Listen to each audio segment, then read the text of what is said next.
Congress party ने मुझे ticket दिया, इसके लिए श्रीमती सोनिया गांधी जी, राहुल गांधी जी का बहुत बहुत आभार प्रकट करती हूँ। जिन जिन क्षेत्रों में भी मेरा जाना हुआ, लोगों ने खुशी जाहिर की कि आपको कांग्रेस का टिकट मिला है और कांग्रेस के प्रति हमारी आस्था है और इस विश्वास से हम कांग्रेस ने जैसे पहले भी कार्य किया है उसी की उम्मीद आपसे करते हैं। तो मैंने उनको यही आश्वासन दिया कि जहाँ तक केंद्र से संबंधित मसले हैं उस पर अवश्य गौर किया जाएगा, उस पर मनन किया जाएगा और मैं वहाँ जाकर, चाहे वो पार्लियामेंट में उठाने का कोई मसला हो, चाहे केंद्र के मंत्रियों से मिलकर उसके बारे में निवेदन करना हो, मैं अवश्य करूँगी। आप जानते पिछली मर्तबा भी जब मैं एमपी रही तो काफ़ी ऐसे मसले थे जो केंद्र से संबंधित थे। सबसे बड़ी देन हमारी यूपीए सरकार की, जो बार बार हमारे ट्राइबल एरियाज़ के लोगों की एक परेशानी थी कि हमारे को रोहतांग टनल के बारे में उस वक्त उन्होंने जिक्र किया और जब मैं एमपी बनी तो उसके बाद जितने भी हमारे उस क्षेत्र के लोगों ने निवेदन किया कि हम प्रधानमंत्री जी से और सोनिया गांधी जी से मिलकर अपनी बात रखना चाहते हैं। मुझे खुशी है कि जल्द उनको समय मिला और उन्होंने उसके ऊपर ध्यान दिया और हमें उस वक्त की सरकार, यूपीए सरकार और मनमोहन सिंह जी ने उसके लिए पैसा भी उपलब्ध करवाया और काम करने के भी निर्देश दिए और वे कम से कम समय पर बनकर वो टनल तैयार हुई जो आज अटल रोहतांग टनल के नाम से जानी जाती है। और आप जानते हैं कि आज उस क्षेत्र में पहुंचने के लिए हमें मनाली से केवल 1 घंटे का समय लगता है, जबकि कितने घंटे वहां पहुंचने में लगते थे। तो ये एक बहुत बड़ी उपलब्धि थी। उसी तरह से एक मेडिकल कॉलेज जिसकी मांग मंडी के लोगों ने कहा कि पीजीआई पहुंचने में हमारे को बहुत दिक्कतें हैं, तो वो मांग भी आप पूरी करें। उसके लिए भी हमने केंद्र सरकार से आग्रह किया, वो मांग भी उन्होंने पूरी करके दी। आज नेहरू चौक में आप देख रहे हैं कितना बड़ा मेडिकल कॉलेज बना। उसी तरह से एक IIT की भी मांग थी और जहाँ तक मुझे याद है कि पूरे भारतवर्ष में 8 IITs थी और एक नवी उन्होंने हमारे को हिमाचल प्रदेश के लिए उपलब्ध कराई और वो IIT भी आज बनकर कमांद द्रंग क्षेत्र में तैयार हुई है, जो कि अब देख के बहुत अच्छा लगता है कि इतना बड़ा इंस्टीट्यूशन हिमाचल प्रदेश में हमारे बच्चों के लिए खुला है। तो ये कुछ समस्याएं थी। एक और समस्या जो पीने के पानी के बारे में लोग अक्सर बात करते थे कि हमारे को बहुत कम समय के लिए पानी उपलब्ध होता है, तो ये भी मैंने केंद्र सरकार के समक्ष मुद्दा रखा और उस वक्त जो हमारे केंद्रीय मंत्री थे पानी के विभाग के हरीश रावत जी, उनके पास मैंने जाकर ये आग्रह किया और तुरंत उन्होंने हमारे को इसके लिए जितना भी पैसा था उपलब्ध कराया। आज जब मैं मंडी और कुल्लू का दौरा कर रही थी तो लोगों ने बहुत बहुत आभार प्रकट किया कि अब हमको 24 घंटे पानी मिलता है। तो ये कुछ समस्याएं जो पिछली कार्यकाल में कुछ समस्याएं थी, उसका समाधान हमारी केंद्र सरकार ने करके दिया और अब मैं समझती हूँ कि उसी तरह की आशाएं लोगों को इस बार भी मुझसे हैं और मैं उनको विश्वास दिलाकर आई हूँ कि जीतने के बाद अवश्य आप लोगों के बीच में आऊँगी आपका आभार और धन्यवाद व्यक्त करने के लिए, और साथ साथ में जो आपकी समस्याएं होगी उससे भी आप मुझे अवगत करवाएं और उन समस्याओं को भी हम ठीक ढंग से केंद्र सरकार के समक्ष रखकर उसका भी जल्दी से जल्दी निवारण करने का प्रयास करेंगे। तो कुछ जो अभी अहम मुद्दे हैं, जैसा कि एक टनल की बात की गई, पांगी के लिए एक टनल की मांग है,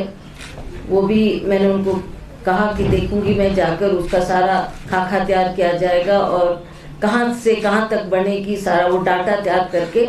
अवश्य उसके लिए भी हम केंद्र सरकार से मांग उठाएंगे। उसी तरह हमारी एक जलोरी जोत की टनल, उसके लिए पिछले कार्यकाल में भी लोगों ने मांग उठाई थी पर वो कार्य भी पूरा नहीं हो सका। तो इस बार भी उन्होंने कहा कि अब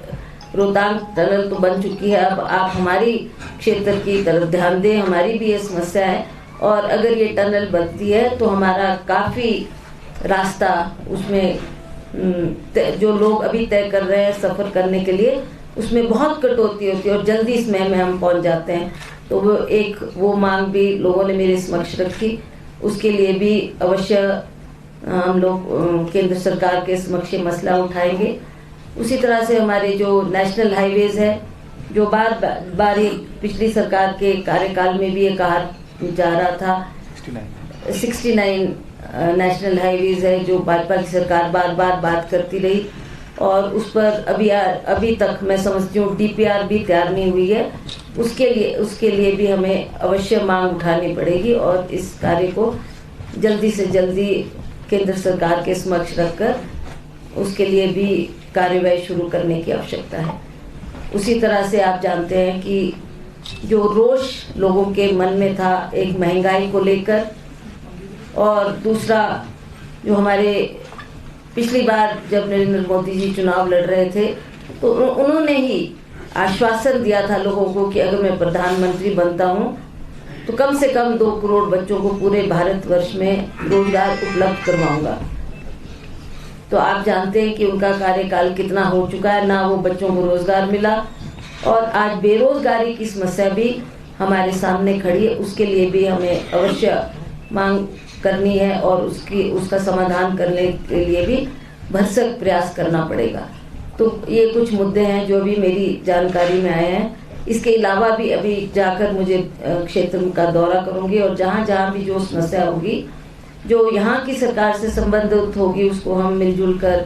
उसको भी सरकार के समक्ष रखेंगे और जो केंद्र सरकार के समक्ष रखने वाली बातें होगी उसके ऊपर भी मैं सारा स्टडी करके, सारा डाटा कलेक्ट करके उन कार्यों के प्रयास के लिए भी हम जुटेंगे और जल्दी से जल्दी उन कार्यों को करने के लिए भी मैं भरसक प्रयास करूंगी। ओल्ड पेंशन स्कीम की भी बात कही गई थी, वो भी इस सरकार के कार्यकाल में नहीं हो पाई है। उससे भी लोगों को बहुत आश्वासन दिया था केंद्र सरकार ने कि हम इस पेंशन को लागू करेंगे, पर मुझे नहीं लगता कि उसमें भी कोई कार्रवाई हो पाई है। तो उस मुद्दे को भी हम सरकार के समक्ष रखकर उस पर भी काम करेंगे। और ये जो 1 रैंक 1 पेंशन की भी सरकार ने बहुत से वायदे लोगों से किए, ये कहा कि हम 1 रैंक 1 पेंशन देंगे, पर अभी भी हमारे जो सैनिक लोग हैं वो जनपद पे बैठकर आक्रोश जाहिर कर रहे हैं और कह रहे हैं कि अभी भी हमारे को ये नहीं उपलब्ध हुआ है। तो इसके लिए भी अवश्य मैं प्रयास करूंगी कि ये आवाज भी हम केंद्र सरकार के समक्ष रखें। भाजपा की सरकार ने अपने कार्यकाल में बहुत से आश्वासन दिए कि हम मंडी में एयरपोर्ट्स का कई क्षेत्र उन्होंने चयनित किए और कहा कि हम मंडी के लिए एक बड़ा एयरपोर्ट, इंटरनेशनल एयरपोर्ट की उन्होंने बात की कि वहाँ बनाया जाएगा, पर मुझे नहीं लगता कि उस पर भी कोई कार्रवाई उन्होंने शुरू की होगी और कोई खाका उसके लिए तैयार किया होगा। मैंने लोगों के बीच में जाकर बातचीत की, कई क्षेत्र के लोगों ने तो रोष भी प्रकट किया कि हम नहीं चाहते ये एयरपोर्ट, क्योंकि हमारी बहुत सी ज़मीन इसमें चली जाएगी और हम बिना ज़मीन के हो जाएंगे। तो ये कुछ मसले हैं, उसको देखना पड़ेगा कि कहाँ वो बन सकता है या नहीं बन सकता, उस पर भी हमको चिंतन करने की आवश्यकता है। एक कुल्लू एयरपोर्ट की को बढ़ाने के लिए भी बार बार मांग उठती रही। वहाँ पर एक छोटा एयरक्राफ्ट लैंड करता है, तो लोगों की यह कहना है कि कुल्लू और मनाली पर्यटन की दृष्टि से बहुत महत्वपूर्ण है, तो वहाँ पर हमारा जो एयरपोर्ट है इसको एक्सटेंड करके एक बड़ा जहाज यहाँ पर आए ताकि यहाँ के लोगों को भी सुविधा हो और जो बाहर से पर्यटक आना चाहते हैं उनके लिए भी एक सुविधा ये होनी चाहिए। तो उसके लिए भी मैं प्रयास करूंगी और इस पे सिविल एविएशन के जो मंत्री होंगे उनसे बैठकर चर्चा करके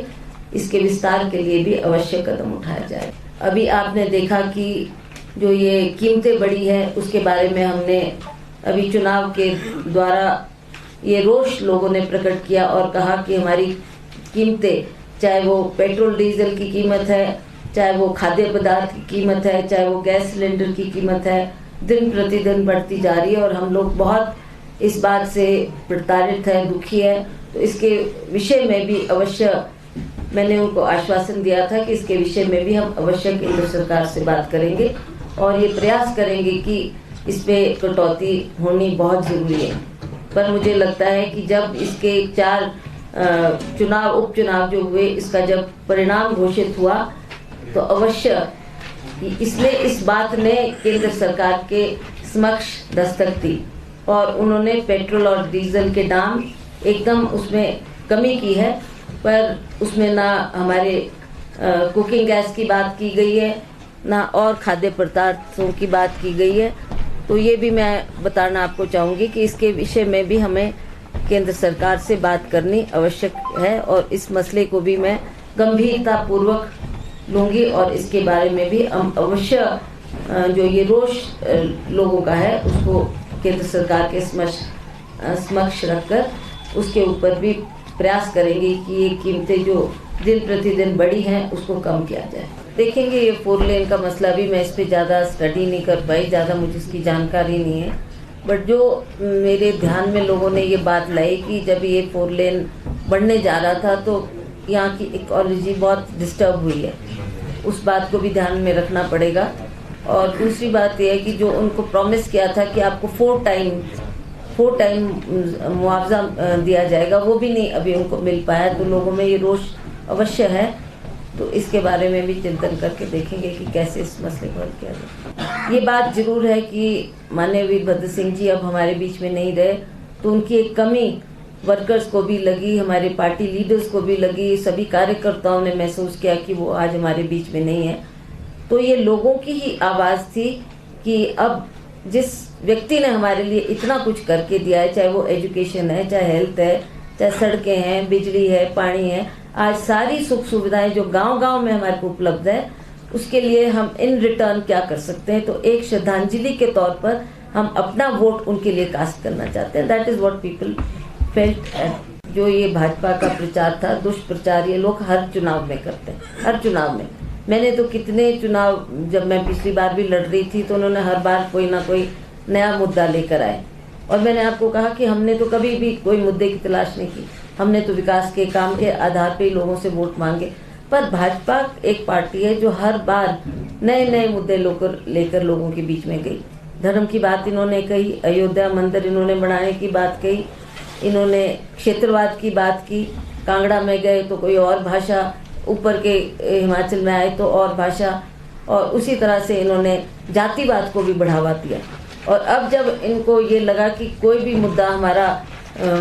तूल नहीं पकड़ रहा, तो इन्होंने इस तरीके के हथकंडे अपनाए, इस तरीके की बातें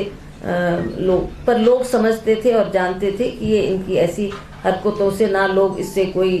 प्रभावित हुए और ना ही उन्होंने कोई इसको अहमियत